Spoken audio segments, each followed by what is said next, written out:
गिरधारी श्याम बनवारी, मेरो राधा रमण गिरधारी।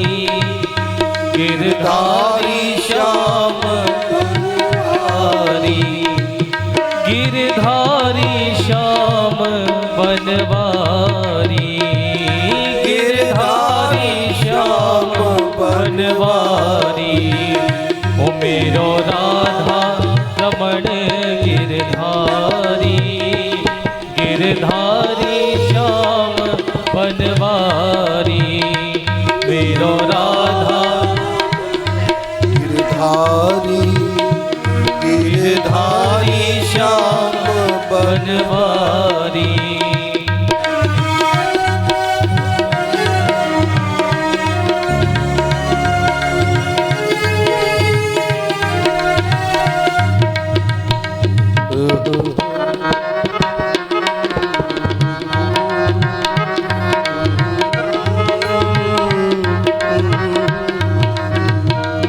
गिरधारी श्याम बनवारी, गिरधारी श्याम बनवारी।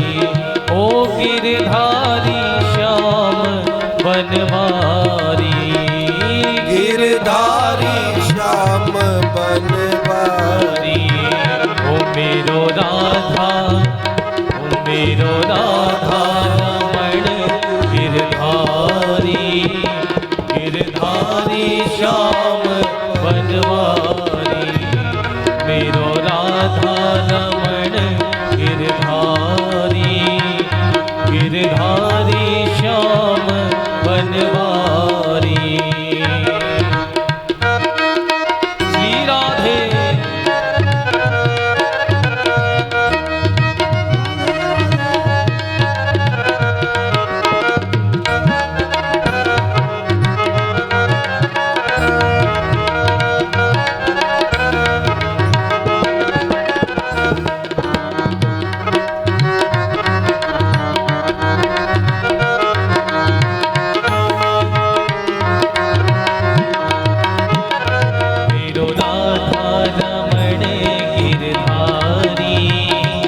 गिरधारी श्याम बनवारी, मेरो राधा रमण गिरधारी, गिरधारी श्याम बनवारी, गिरधारी श्याम बनवारी, गिरधारी श्याम बनवारी। ओ गिरधारी श्याम बनवारी, गिरधारी श्याम बनवारी, मेरो राधा, ओ मेरो राधा, मेरो राधा रमण गिरधारी, गिरधारी श्याम बनवारी, मेरो राधा रमण गिरधारी, गिरधारी श्याम बनवारी। ओ गिरधारी श्याम बनवारी, गिरधारी श्याम बनवारी। बोली वृंदावन बिहारी लाल की जय। क्यों भैया जेब बोल में काय कंजूसी कर रहे हो? कोई मच्छर भगाने पड़ रहे हैं? कोई जय तो ढंग से बोल दो। बोलो वृंदावन बिहारी लाल की जय, राधा सर्वेश्वर भगवान की जय, उमापति महादेव की जय, जय जय श्री राधे। कैसे सृष्टि करते हैं भगवान, कैसे पालन करते हैं और कैसे समाप्त कर देते हैं दुनिया को। मैं इस विचित्र लीला को, जो कि रहस्य भरी है, सुनना चाहता हूं। हजारों हजारों ऋषि मुनि महात्माओं और भक्तों के मध्य में विराजमान महान यशस्वी राजर्षि परीक्षित जी का अभिनंदन किया है सुखदेव जी ने और कथा सुनाना प्रारंभ किया कि राजन,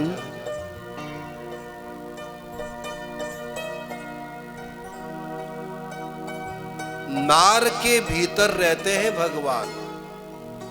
नार का मतलब होता है पानी। तो भाई पानी के पर्यायवाची शब्दों में एक आता है नार।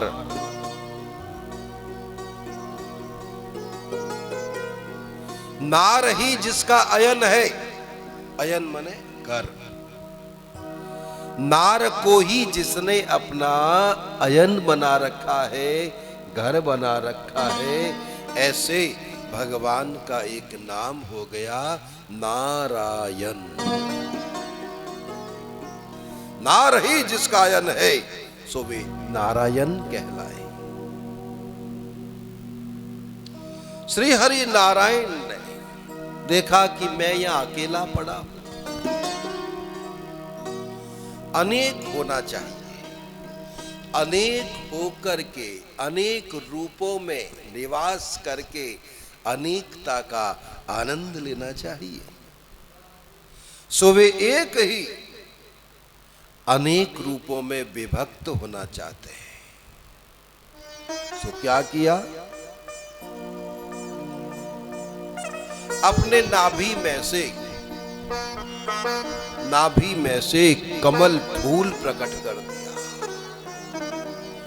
उस समुद्र के अंदर से निकला, बाहर खिल गया। उस कमल फूल के मध्य में एक देवता पुरुष प्रकट हो गया। उस देव पुरुष ने चारों तरफ सिर घुमाया। क्या है चारों तरफ? तो पानी पानी। चारों तरफ सिर घुमाने से चारों ही दिशाओं में उसके सिर और मुख निकल आए। अब चार सिर और मुख वाला कौन है भाई? हरि बोल। ब्रह्मा जी प्रकट हो गए। ब्रह्मा ने देखा कि अरे भैया चारों तरफ तो पानी पानी है और ये फूल कहां से आए हुए हैं? देखना चाहिए ये फूल कहां से आ रहा है। उतर के डंडी को पकड़ के डंडी के सारे सारे नीचे उतरे। उतरते उतरते भैया कई दिन बीत आए, लेकिन उसका तो अंत मिला ही नहीं, उद्गम मिला ही नहीं। फिर डंडी के सारे पकड़ के ऊपर चढ़े और फिर ऊपर आए के बैठ गए।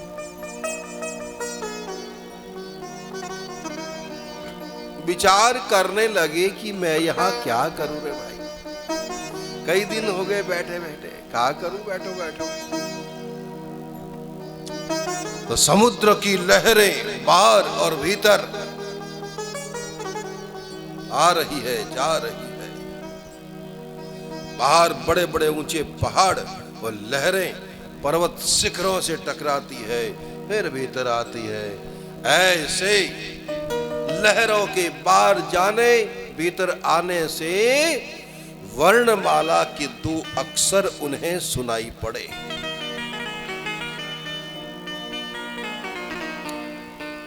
वर्णमाला के दो अक्षर विधाता ब्रह्मा ने स्पष्ट सुने।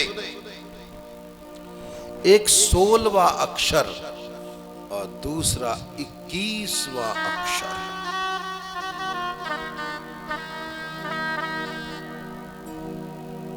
तो लोगों को पता ही नहीं है।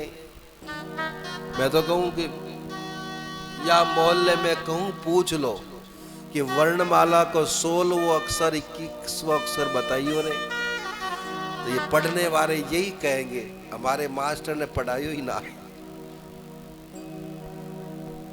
वर्णमाला क ख ग घ ड़ च छ ज, ये है वर्णमाला की।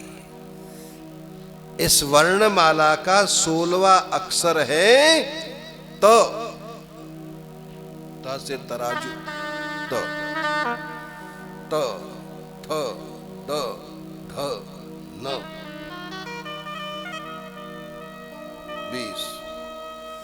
अब आगे 21वां अक्षर आता है प। तो 16वां अक्षर सुना है त, 21वां अक्षर सुना उन्होंने प। लहरें भीतर आ रही है, जा रही है, विधाता ने सुना त प त प त। ब्रह्मा समझ गए कि जगदीश्वर भगवान नारायण ही मुझे गुप्त रूप से आदेश दे रहे हैं कि तप करो, तप करो, तप करो। तो मुझे यहीं पर तप करना चाहिए। कई वर्ष बीत गए ब्रह्मा को बैठे बैठे। एक दिन भगवान श्री हरि नारायण ने उनको प्रकट होकर दर्शन दिया। कहो ब्रह्मा, क्या चाहते हो? बोले मैं क्या चाहूं महाराज, आपका दर्शन हो गया बस। तो ठीक है, अब जैसा मैं कहूं वैसा करो। तुम मानसिक सृष्टि का विस्तार करो ब्रह्मा। तुम प्रजापति हो, विधाता हो, प्रजा की वृद्धि करो, सृष्टि का विस्तार करो ब्रह्मदेव। मेरी आज्ञा है, सृष्टि का विस्तार करो। तो ब्रह्मा ने मन ही मन जो चाहा सो संतान के रूप में प्राप्त हो गया। ब्रह्मा ने मन ही मन निवेदन किया कि मेरे 4 पुत्र हों। तो 4 बच्चे प्रकट हो गए। जो इच्छा करी सामने। चारों का ही नाम आप सुने, सनक, सनंदन, सनातन और सनत कुमार। यही ब्रह्मा के प्रथम मानस पुत्र हैं। ब्रह्मा ने कहा, मेरे प्यारे बच्चों, मेरी ही भांति तुम भी मानसिक सृष्टि का विस्तार करो, प्रजा की वृद्धि करो बच्चों। लेकिन उन्होंने मना कर दिया, पिताजी हम ये सब नहीं करेंगे, हम तो केवल नारायण नारायण का भजन करेंगे। मूर्खो, पिता की आज्ञा का उल्लंघन करते हो। मैं तुम्हें शाप देता हूं कि तुम हमेशा छोटे के छोटे ही बने रहोगे। और वे चारों ही छोटे 5-5 साल के अभी तक छोटे ही बने हुए हैं, लेकिन है सबके पूर्वजों के भी पूर्वज, देखने में 5-5 साल के। अब क्रोध आने से क्या हुआ कि ब्रह्मा के भ्रकुटी मध्य में से एक पुरुष प्रकट हो गया। रुदन करने लगा, रोने लगा। रुदन करने लगा तो वो बालक, वो पुरुष रुद्र कहलाया। रुद्र। ब्रह्मा बोले, रुदन न करो पुत्र, सृष्टि का विस्तार करो। बोले पिताजी मेरे नाम, वे तेरे बहुत सारे नाम है बेटा। लोग तुम्हें रुद्र भी कहेंगे, शिव भी कहेंगे, कल्याणकारी हो सो शंकर भी कहेंगे, सर्वशक्तिमान भी कहेंगे। तो मेरा घर, तुम कैलाश पर्वत पे रहो, तुम शमशान पे रहो, तुम पाताल में रहो, आकाश में रहो और सारे संसार में तुम रहो। शिव जी सारी दुनिया में है भाई, सब जगह शिव ही शिव है।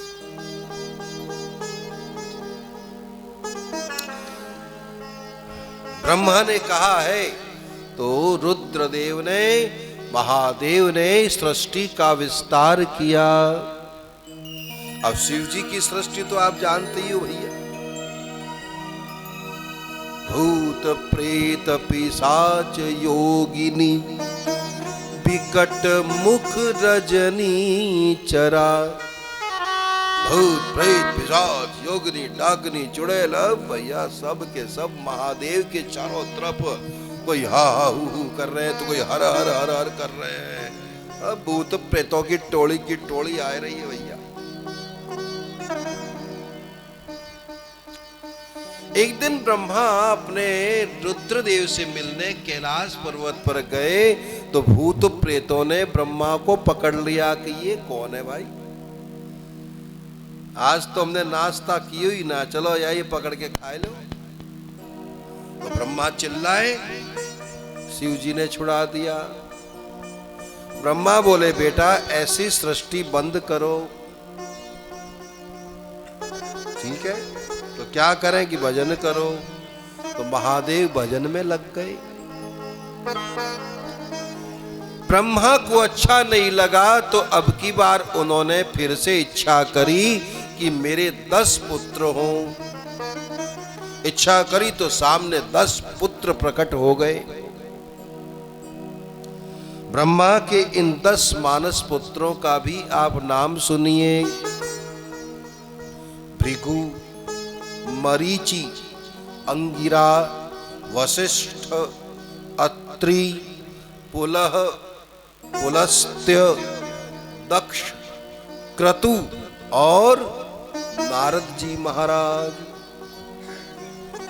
ए विधाता ब्रह्मा के 10 मानस पुत्र हैं। बोलो ब्रह्मा जी महाराज की जय। ब्रह्मा की छाती से धर्म प्रकट हुआ, ब्रह्मा की पीठ से अधर्म प्रकट हुआ, शरीर से ही ऋषि कर्दम प्रकट हुए।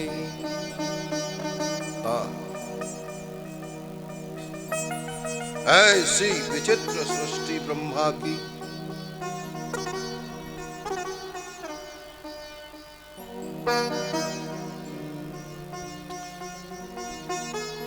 ब्रह्मा के मुख से सरस्वती प्रकट हुई। हरि बोल।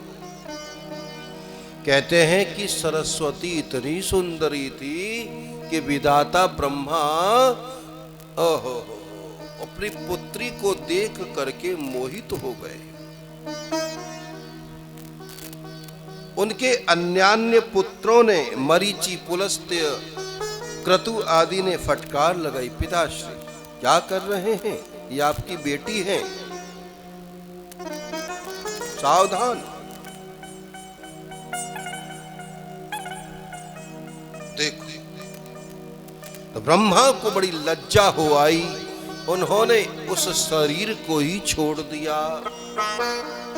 कि जिस शरीर से मैं दुराचार करने जा रहा था।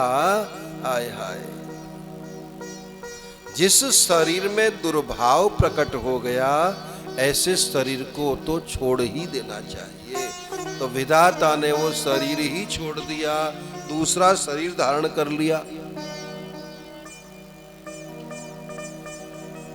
ब्रह्मा के द्वारा छोड़ा गया वो शरीर ही अंधकार हो गया, अंधेरा ही अंधेरा।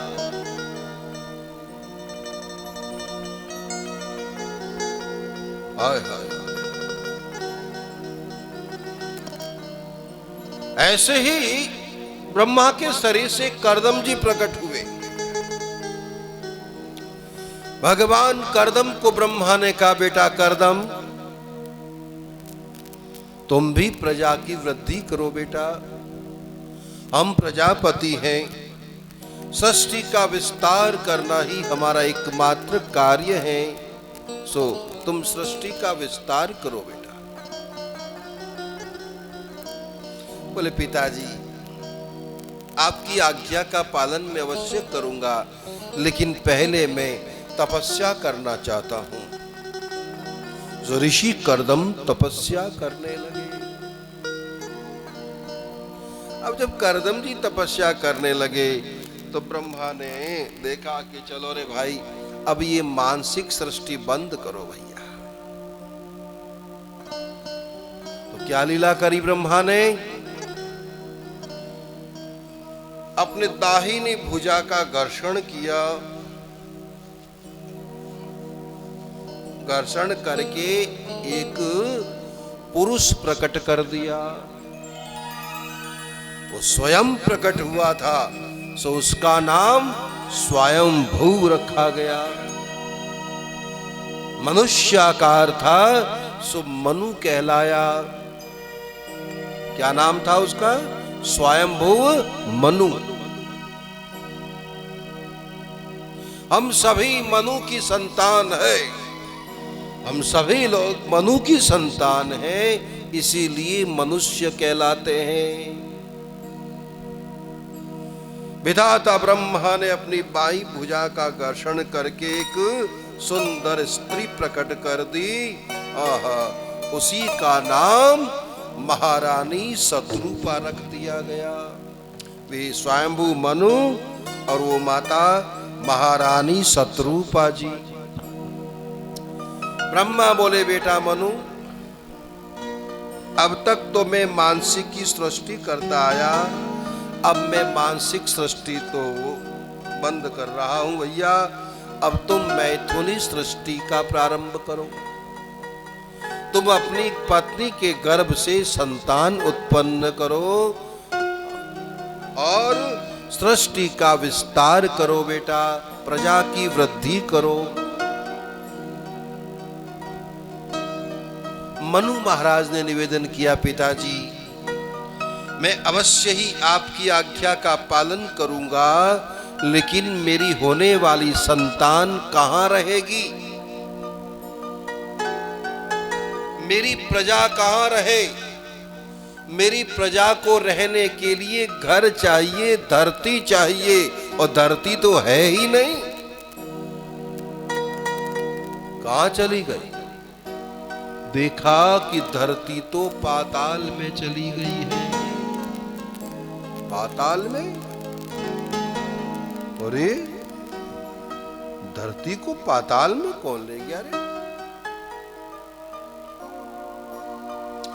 विचार करने लगे ब्रह्मा कि उसी समय ब्रह्मा के नाक के दो छेद हैं, इन नासिका छिद्रों में से एक सूअर का बच्चा प्रकट हो गया। नाक में से निकल पड़े भगवान। लो भैया, कोई तो माँ के गर्भ में से बाहर आते हैं, भगवान तो भाई ब्रह्मा के नाक के छेद में से ही बाहर आए गए। हरि बोल। छोटे से सूअर के बच्चे के रूप में, और देखते ही देखते वो सूअर इतना बड़ा हो गया। वे कौन थे? वाराह भगवान थे। बोलो वाराह भगवान की। भगवान के 24 अवतारों में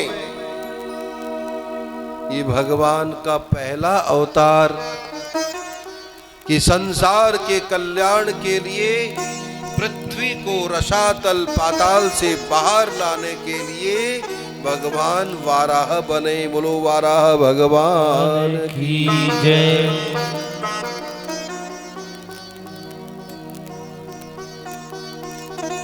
कूद पड़े समुद्र में,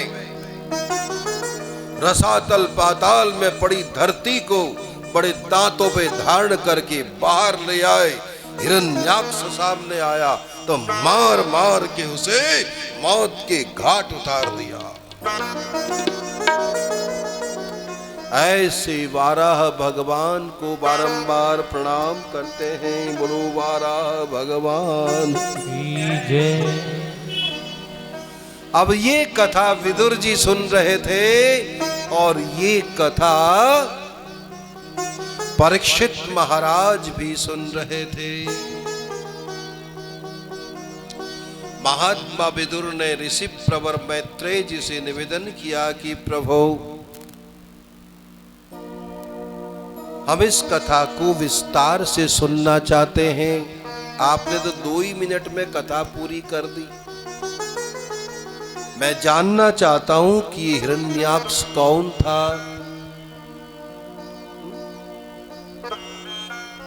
ऐसी भी क्या बात हो गई कि सारी की सारी पृथ्वी को ही उठाकर पाताल में ले गया?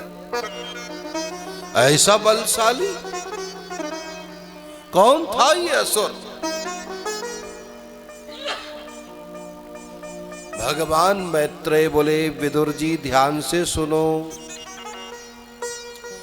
एक बार भगवान ब्रह्मा के मानस पुत्र सनकादिक महात्मा, ये चारों भाई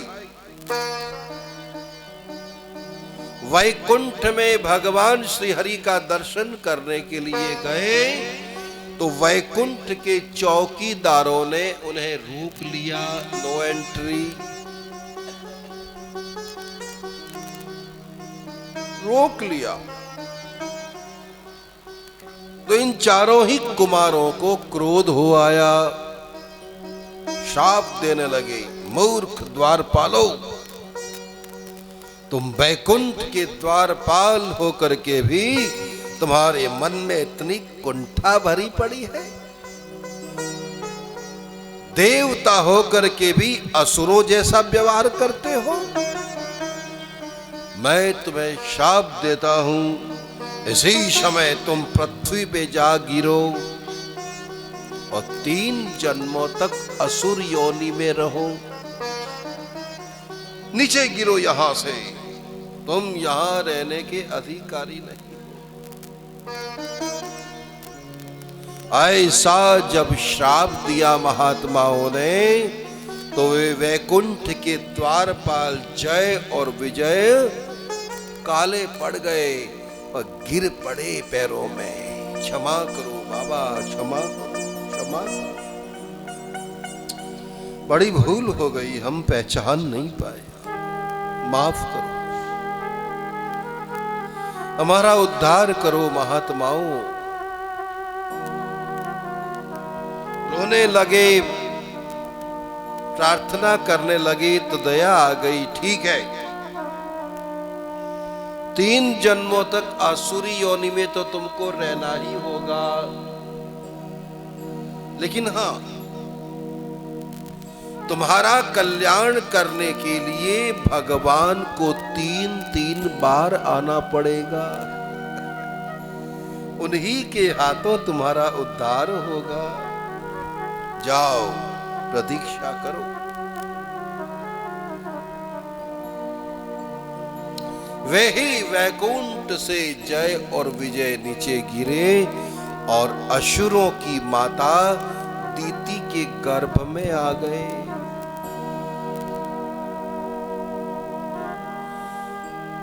दीति ने देखा कि मेरी होने वाली संतान बड़ी दुष्ट होंगी, संसार में हाहाकार मचावेंगी।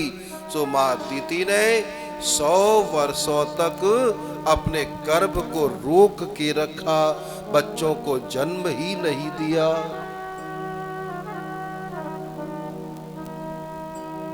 ओह, अब 100 साल तक कोई अपने गर्भ में बच्चों को रोकेगा तो कष्ट तो होगा ही भाई। है? एक दिन उनके पति ऋषि कश्यप ने कहा, दीति क्यों कष्ट सहन कर रही हो? क्यों नहीं बच्चों को जन्म देती हो दीति? बोले, स्वामी मेरे बच्चे बड़े दुष्ट होंगे। अरे दुष्ट होंगे तो क्या हुआ? तुम्हारे बच्चों के जो बच्चा होगा, तुम्हारा जो पोता होगा, वो भगवान का बड़ा भारी भक्त होगा, और तुम्हारे पोते के कारण से ही असुर जाति का संसार में मान सम्मान बढ़ेगा, तुम्हारे कुल खानदान का नाम रोशन करेगा वो पोता। मेरा पोता ऐसा होगा? बोले हाँ। और जब बेटा ही नहीं होगा तो पोता कहां से आवेगा? तो इसी लालच को देखते हुए माता अदिति ने अपने बच्चों को जन्म दे दिया। गर्भ से बाहर आते ही 100 साल जितने बड़े होने चाहिए उतने लंबे चौड़े हो गए भैया। देखते ही देखते लंबे चौड़े 100 साल जितने बड़े हो गए। बड़े का नाम था हिरण्यकश्यप, दूसरे छोटे का नाम हिरण्याक्ष था।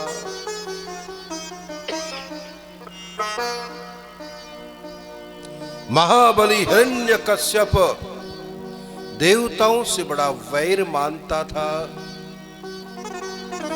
गदा हाथ में लेकर के स्वर्ग में चला गया और देवताओं को मार मार के खदेड़ दिया। स्वर्ग पे जा बैठा, मैं हूं यहां का राजा। ऐसे ही उसका छोटा भाई बड़ा बलवान, पराक्रमी, अनंत शक्तिशाली था और साथ ही साथ बड़ा मायावी भी था। उसने देखा कि इस धरती पर बड़ा धन भरा पड़ा है, अब थोड़ा सा धन चुरावेंगे क्या मिलेगा। सारी की सारी पृथ्वी को ही उठा लो रे भाई, जब चाहिए धन फोड़ फोड़ के निकाल लेंगे। समस्त वसुंधरा को, सारी की सारी पृथ्वी को ही उठाकर महाबली हिरण्याक्ष रसातल पाताल में ले गया, छोड़ दिया। यहां कोई नहीं आ सकता है।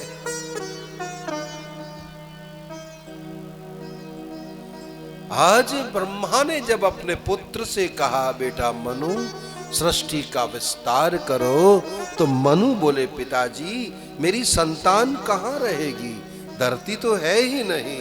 तो ब्रह्मा के नाक के भीतर से वाराह भगवान प्रकट हुए। देवताओं की प्रार्थना से प्रसन्न हुए भगवान रसातल पाताल में गए। तो बड़े बड़े दांतों पर धारण करके वाराह देव बाहर निकले। सामने हिरण्याक्ष आ गया। ठहर जा, अरे सुअर, मेरी धरती को कहां लिए जा रहा है, ठहर जा, अभी खबर लेता हूं। जब वो गदा घुमाने लगा, अनंत शक्तिशाली भगवान श्री हरि ने धरती को, कहते हैं कि समुद्र रसातल पाताल से भगवान निकले तो धरती को कहां पर रखा, बताएगा कोई?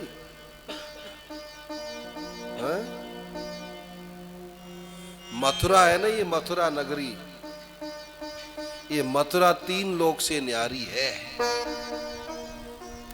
तो भगवान पाताल से निकले तो यहाँ मथुरापुरी में प्रकट हुए और यहीं पर धरती को स्थान दिया। सारी धरती पानी में डूब जाती है, लेकिन ये मथुरापुरी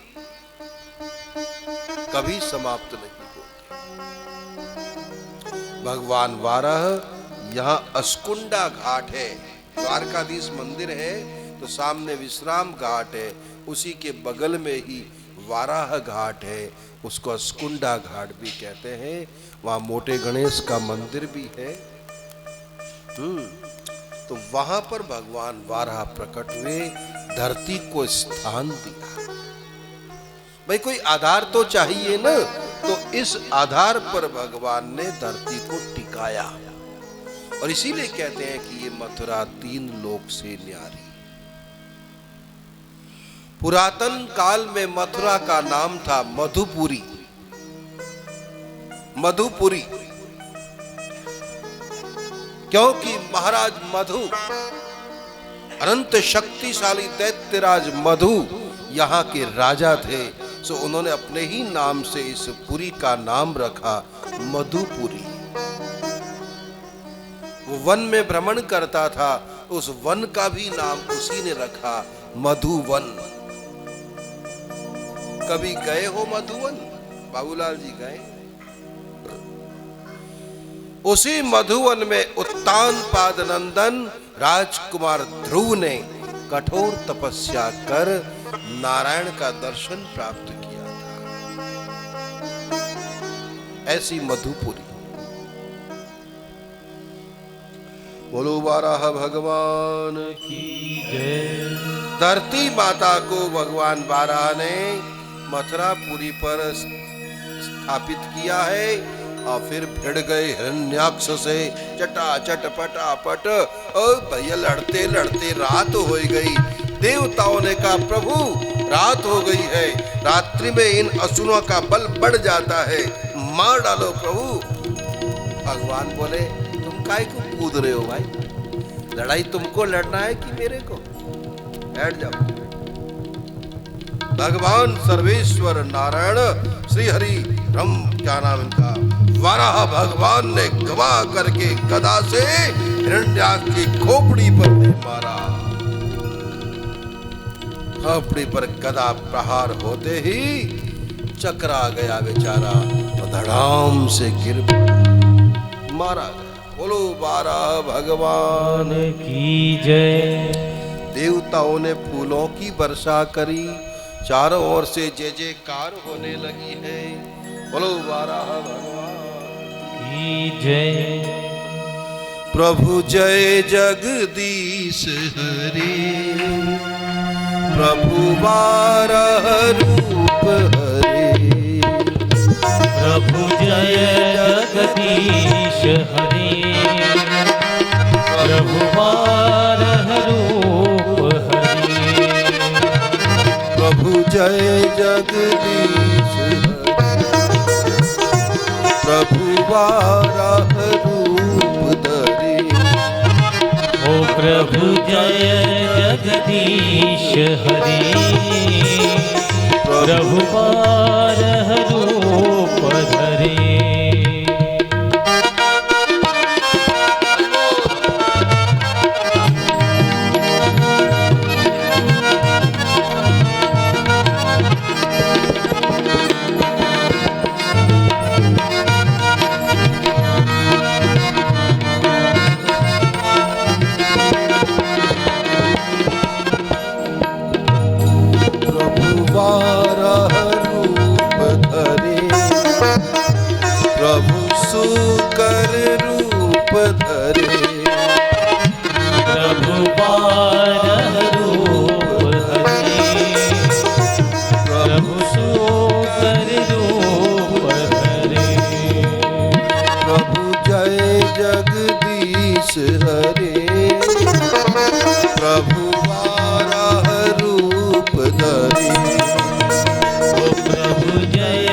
जगदीश हरे, प्रभु वाराह रूप धरे।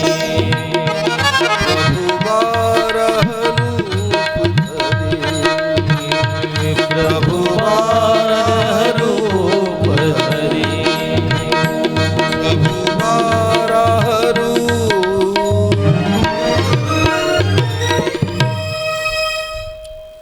बोलो वाराह भगवान की जय हो। श्री श्री वाराह भगवान की जय हो। ये 24 अवतारों में एक भगवान श्री हरि वाराह के रूप में प्रकट हुए, ऐसी एक कथा आप लोगों ने सुनी। जो भी कोई भगवान वाराह की कथा को कहता है, सुनता है, भगवान श्री हरि वाराह बड़े प्रसन्न होते हैं और उनका मार्ग प्रशस्त करते हैं। विधाता ब्रह्मा ने अपने पुत्र कर्दम को आदेश दिया, बेटा कर्दम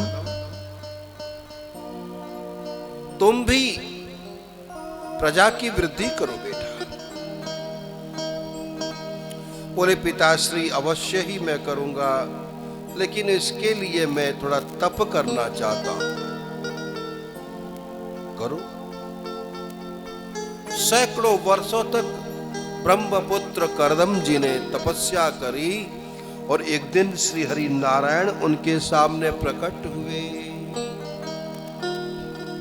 ऋषि कर्दम, ऋषि कर्दम, मंगल में प्रभु ने बड़े प्रेम से पुकारा। महात्मा करदम ने आंखें खोली। प्रभु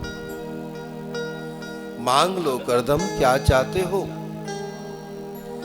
तुम्हारी तपस्या से मैं बड़ा प्रसन्न हूं भैया, मांग। बोले हे नारायण, आपका दर्शन हो गया, मेरे लिए यही पर्याप्त है।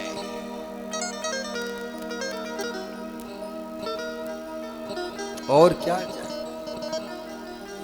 भगवान बोले ठीक है, लेकिन अब मेरी एक बात ध्यान से सुनो। ठीक तीसरे दिन स्वयंभू मनु महारानी शत्रुपा यहां आएंगे,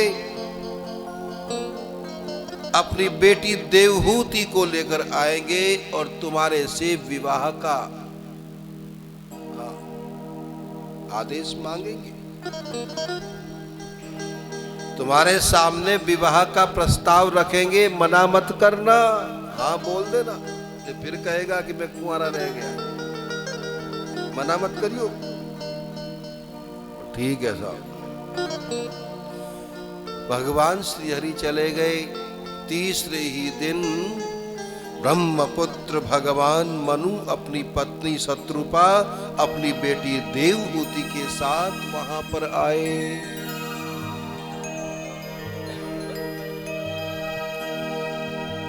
ऋषि करदम ने देखा कि भाई संसार के राजा आए हैं, महारानी, स्वागत करें रे भाई। क्या स्वागत करें, कम से कम बैठने को आसन तो देवे ही। महाराज मनु के लिए आसन बिछाया, महारानी शत्रुपा के लिए आसन बिछाया, उनकी बेटी भी साथ में है, तो राजकुमारी के लिए भी आसन दिया। बैठिए महाराज, स्वागत है आपका।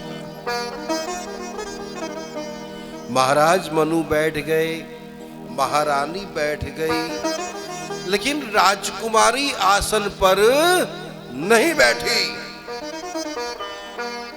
ये जरा विचित्र लगता है। क्यों? क्योंकि राजकुमारी ने विचार किया कि मेरे पिताजी इनके साथ मेरा विवाह करेंगे। अरे ये मेरे होने वाले पति हैं। अब जब ये मेरे पति होने वाले हैं तो पति के द्वारा प्रदत्त आसन पर मैं कैसे बैठूं? क्यों साहब? पति पत्नी के लिए आसन बिछावे, ये कोई अच्छी बात है क्या? आजकल तो भैया उल्टा ही हो रहा है। अरे पपली आसन बिछाई हो रहे तो बिछा देता बेचारा।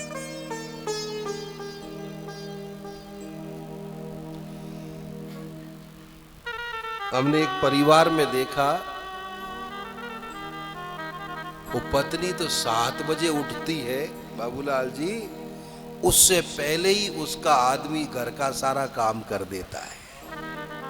झाड़ू, पोछा, बर्तन, नाश्ता, हाँ, और चाय का प्याला लेके पहुंचता है।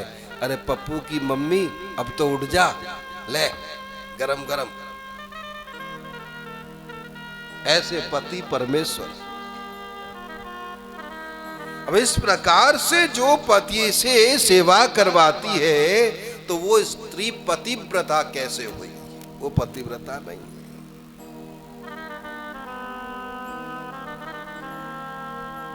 प्राचीन काल में कई वर्षों पहले लोग संस्कार देखते थे, गुण देखते थे। आजकल तो संस्कार देखते ही नहीं, गुण देखते ही नहीं है, डायरेक्ट रूप देखते हैं कि कैसी है लड़की, गोरी गोरी है तो रिश्ता पक्का करो। क्यों हो गया? मुकेश से पूछ लो, गोरी है तो रिश्ता पक्का कर दो। हरी बोल। गुण मिलते हैं कि नहीं मिलते हैं, नो प्रॉब्लम। कैसे आदर्श संस्कार है क्या कुल खा, वो सब हरी बोल। मियाँ बीवी राजी तो का करेगो काजी, बड़ा मुश्किल। राजकुमारी देवहूति ने देखा कि ये मेरे होने वाले पति हैं। अरे पति के द्वारा प्रदत्त आसन पर मैं कैसे बैठ सकती हूं?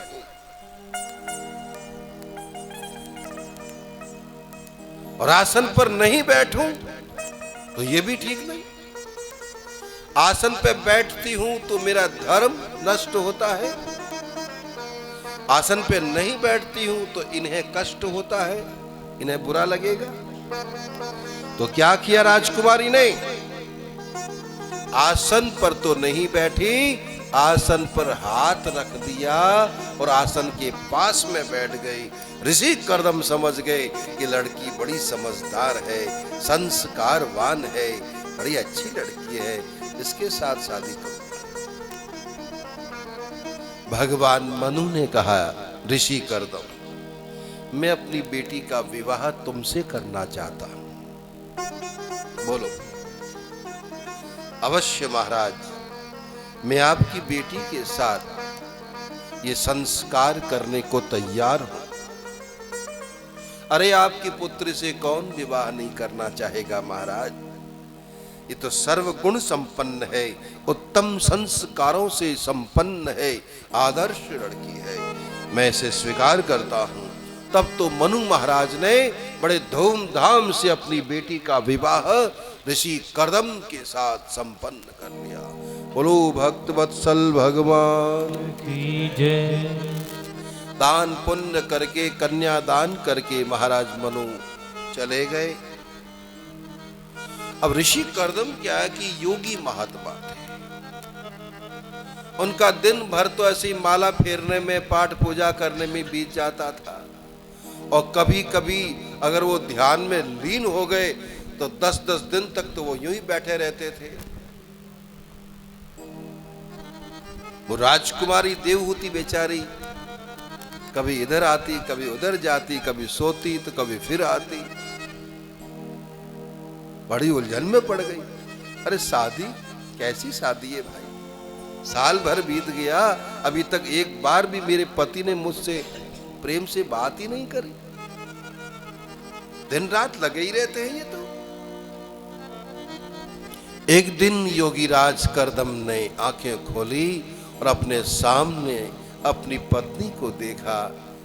ऋषि कर्दम बोले, देवी कौन हो तुम? कौन हो तुम? देवहूति बोली, महाराज कौन हूं मैं? आपको पता नहीं है मैं कौन हूं? नहीं तो आपको मालूम है आपका विवाह हुआ था?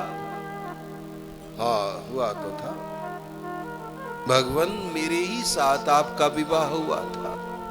मैं आपकी पत्नी स्वयंभू मनु की पुत्री हूं महाराज, मैं आपकी दासी हूं। तो देवी आपने बताया ही नहीं मुझे। कैसे गृहस्थी थे भाई, कमाल है। उस देवी का धैर्य देखकर भगवान कर्दम बड़े प्रसन्न हुए। देवी मैं तुम्हारी प्रतीक्षा से बहुत प्रसन्न हुआ, बड़ा इंतजार किया तुमने मेरा, बहुत प्रसन्न हूं। मैं तुम्हें आशीर्वाद देता हूं देवी कि तुम्हारे यहां भगवान पुत्र बन करके आएंगे। और यही कारण है कि ऋषि कर्दम के वहां अवश्य ही 9 कन्या हुई, लेकिन बाद में स्वयं जगदीश्वर भगवान नारायण ही कपिल भगवान के रूप में पुत्र बन करके आए। बोलो कपिल भगवान की जय। कपिल देव की जय। यही भगवान श्री हरि कपिल देव कि जिन्होंने अपनी माता देवहूति को विलक्षण ज्ञान प्रदान किया है कि जिसको सांख्य शास्त्र कहते हैं।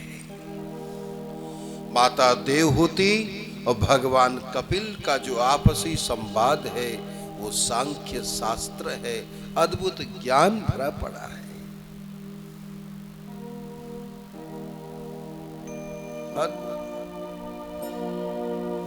भगवान श्री हरि कपिल का उपदेश पाकर के माता देवहूति मुक्त हो गई और देखते ही देखते नदी बन गई। नदी बनकर समुद्र में जा मिली। बोलो भक्तवत्सल भगवान की जय। जय जय श्री राम। इस प्रकार से ये तृतीय स्कंद तक की कथा आप लोगों ने सुनी है। ऋषि प्रवर मैत्रेय जी विदुर जी को सुना रहे हैं और भगवान सुखदेव जी राजा परीक्षित जी को सुना रहे हैं। आगे चतुर्थ स्कंद में महात्मा विदुर जी ने मैत्रेय जी से निवेदन किया कि गुरुदेव, हम महर्षि मनु की वंश परंपरा को सुनना चाहते हैं। मनु की वंशावली जानना चाहता हूं मैं। उनके वंश में भगवान के कौन कौन से अवतार हुए, भगवान के कौन कौन से विलक्षण भक्त हुए, राजा महाराजा हुए, मैं मनु चरित्र सुनना चाहता हूं। मैत्रेय जी विदुर जी को सुना रहे हैं, इधर सुखदेव जी परीक्षित जी को सुना रहे हैं। सुखदेव जी बोले, राजन ध्यान से सुनो। मनु महाराज के 2 पुत्र थे और 3 बेटियां थी। महर्षि मनु के 3 बेटियां आकुति, देवहूति और प्रसूति। आकुति का विवाह रुचि प्रजापति के साथ हुआ और उनके यहाँ स्वयं भगवान श्री हरि ही यज्ञ नारायण के रूप में प्रकट हुए। अकेले नहीं, लक्ष्मी स्वरूपा उनकी पत्नी दक्षिणा जी भी साथ में प्रकट हुई। बोलो यज्ञ भगवान की जय। ये यज्ञ नारायण भगवान के 24 अवतारों में से एक हैं। और देवहूति के बारे में आप लोगों ने अभी अभी सब कुछ सुन ही लिया है।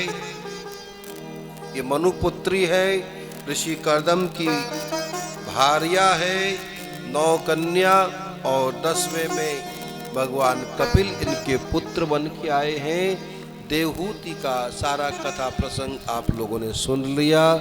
तीसरी अंतिम लड़की है जिसका नाम है प्रसूति। प्रसूति का विवाह दक्ष प्रजापति के साथ हुआ।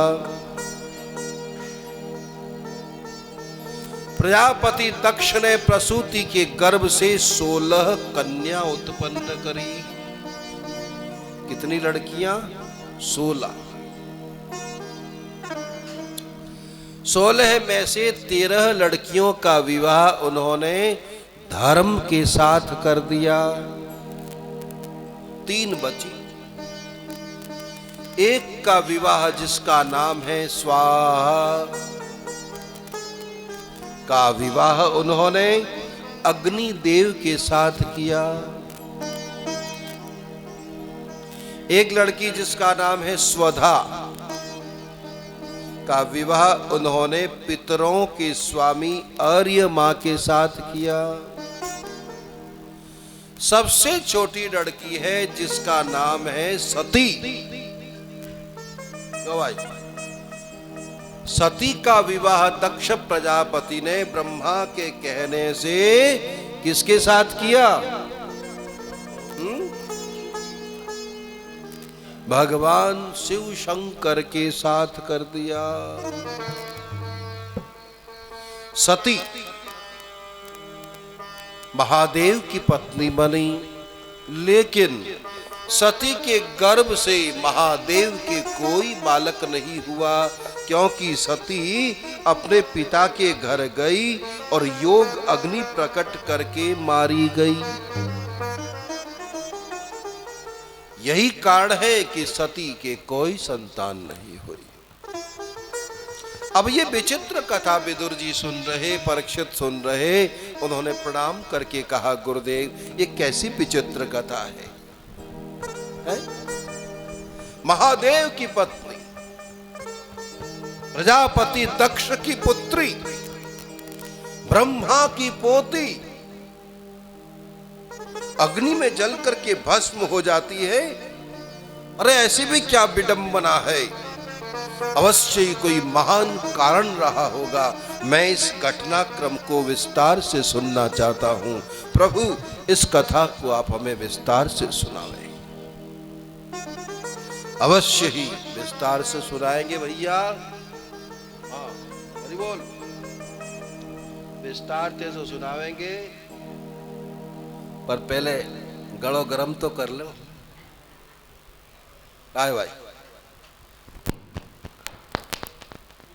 जो न पीवे चाय वो दिन भर करे हाय।